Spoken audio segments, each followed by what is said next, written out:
On entend souvent parler de dénivelé, de pourcentage de pente, mais comment ça se détermine tout ça? Déjà, il faut faire la différence entre un dénivelé positif, quand on monte, comme ce beau monsieur, ou alors le dénivelé négatif, quand on descend. Après, on parlera de comment on détermine le pourcentage d'une pente. Bon, le dénivelé positif, quand on fait une randonnée par exemple, on réalise une certaine distance, souvent en kilomètres, et ce qui va varier, c'est notre altitude, là aussi souvent exprimée en mètres. Un exemple de parcours que l'on a effectué, une randonnée qui ici fait 6 km.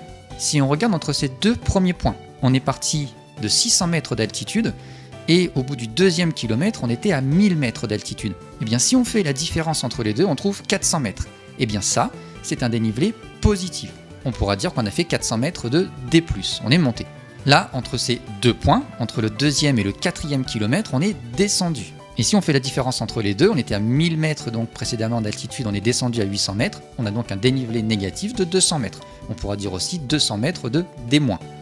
Et si on regarde sur la totalité de notre parcours, on a plusieurs variations d'altitude. Au total, on a bien parcouru les 6 km. Si on fait le total des D+, on est à 1000 mètres de dénivelé positif. Et de dénivelé négatif, donc de descente, on a 600 mètres. On a cumulé le D+, les D+, entre eux, et on a cumulé les D-, le dénivelé négatif, entre eux. Et sur les principales applications de running, de vélo, etc., on a souvent cette valeur qui apparaît ici. Et bien cette valeur-là, c'est le dénivelé positif sur la totalité de la sortie. Maintenant, comment on détermine le pourcentage d'une pente? On le voit souvent sur des panneaux routiers. On voit également ce type de graphique lors par exemple du Tour de France. Si on reprend notre exemple de tout à l'heure, on va reprendre notre écart entre le point de départ et le deuxième kilomètre. On a une distance parcourue de 2 km. On a une variation d'altitude de 400 mètres. Et bien, pour connaître le pourcentage d'une pente, il suffit de faire la division suivante, la distance verticale divisée par la distance horizontale.